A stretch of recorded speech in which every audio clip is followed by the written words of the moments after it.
Hello student, अगर आप भी इस बार बोर्ड का पेपर देने वाले हैं तो आज हम सीखने वाले हैं ज्योति जवाहर खंड काव्य का। किस प्रकार आपको बोर्ड एग्जाम में ज्योति जवाहर खंड काव्य का सारांश लिखना है वो आज हम सीखने वाले हैं, जो एकदम से सहज व सरल तरीके से सीखने वाले हैं। यदि आप हमारे चैनल पर नए हैं तो चैनल को सब्सक्राइब कर लीजिए। तो चलिए हम आपको बताते हैं किस प्रकार ज्योति जवाहर खंड काव्य का सारांश आपको बोर्ड एग्जाम में लिखना है। तो सबसे पहले आपको हेडिंग डालना है ज्योति जवाहर खंड काव्य, ऐसे हेडिंग डाल लेना है, लेकिन आपको ब्लैक स्केच से ही हेडिंग को डालना है।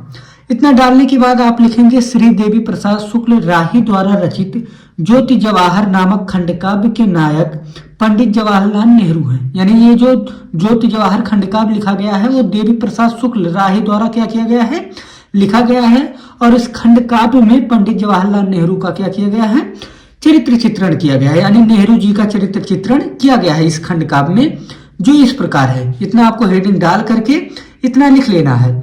उसके बाद जो इनका चरित्र चित्रण है, जो पहला हेडिंग डालेंगे अलौकिक पुरुष, यानी ज्योति जवाहर जो थे वो क्या थे, अलौकिक पुरुष थे। ऐसे पहला हेडिंग डाल लेंगे अलौकिक पुरुष। और ये हेडिंग डालने के बाद इसमें हम लिखेंगे कवि ने ज्योति जवाहर कवि ने जवाहरलाल नेहरू के व्यक्तित्व में दिव्य का समावेश किया है। यानी जो कवि है जवाहरलाल नेहरू ने व्यक्तित्व में दिव्य का समावेश किया है। कवि ने उनके व्यक्तित्व को रामकृष्ण के गुणों से संपन्न मानकर युगावतार का स्वरूप प्रदान किया है। यानी कवि ने उनके व्यक्तित्व को कैसा माना है, राम और कृष्ण के गुणों के संपन्न मानकर युगावतार का स्वरूप प्रदान किया है। ऐसे आपको अलौकिक पुरुष हेडिंग डाल करके इतना आपको लिखना है। उसके बाद दृढ़ पुरुष, क्या हेडिंग डालेंगे, दृढ़ पुरुष। और दृढ़ पुरुष हेडिंग डाल करके इसमें लिखेंगे नायक पंडित जवाहरलाल में कठिनाइयों में सौंदर्य धारण करने की अद्भुत क्षमता थी। ये दृढ़ पुरुष हेडिंग डालेंगे।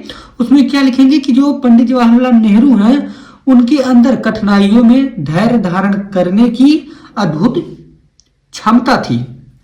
ये आपको दृढ़ पुरुष में हेडिंग डालकर लिखना है। उसके बाद अहिंसा के समर्थक, क्या हेडिंग डालेंगे, अहिंसा के समर्थक हेडिंग डालकर लिखेंगे जवाहरलाल नेहरू के चरित्र पर सम्राट अशोक और महात्मा गांधी का प्रभाव था। उन्होंने अहिंसा की सीख ली थी।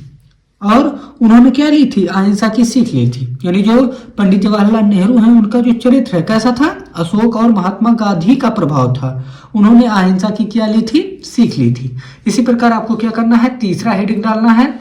और चौथा हेडिंग जो डालेंगे वो सौंदर्यशाली, क्या डालेंगे, सौंदर्यशाली। और इसमें हम लिखेंगे जवाहर एक सौंदर्यशाली पुरुष थे। सौंदर्य के साथ साथ उनका आचरण भी बहुत अच्छा था। वे हमेशा बड़ों का सम्मान करते थे। वो हमेशा क्या करते थे, बड़ों का सम्मान करते थे। इसी प्रकार आपको क्या करना है, चौथा हेडिंग डालकर लिखना है। और हम पांचवा हेडिंग डालेंगे, उसमें हम देखेंगे पांचवा हेडिंग डालेंगे अस्पष्ट वक्ता। क्या डालेंगे, अस्पष्ट वक्ता। इसमें लिखेंगे पंडित जवाहरलाल जी एक अस्पष्ट वक्ता थे। वह सभा के मध्य में अपने बातचीत को बेहतर ढंग से व्यक्त करते थे। और सभा के मध्य में बीच में क्या करते थे, जो उनका बातचीत था बेहतर ढंग से अपने बातचीत को वो व्यक्त करते थे। उनके बातचीत के तरीके से अंग्रेजों के मन में डर उत्पन्न हो जाता था। और वो जब बातचीत करते थे तो उनके बातचीत करने का जो तरीका था उससे अंग्रेजों के मन में क्या हो जाता था, डर उत्पन्न हो जाता था। इस प्रकार आपको स्पष्ट वक्ता में लिखना है। उसके बाद निष्कर्ष में लिखेंगे इस प्रकार हम कह सकते हैं कि जवाहर एक अलौकिक पुरुष, दृढ़ पुरुष, सौंदर्यशाली व स्पष्ट वक्ता थे। इसी प्रकार आपको क्या करना है, ज्योति जवाहर खंड काव्य का सारांश बोर्ड एग्जाम में लिखना है। यदि आपको वीडियो पसंद आया हो तो चैनल को सब्सक्राइब कर लीजिए। मिलते हैं हम आपसे नेक्स्ट वीडियो में।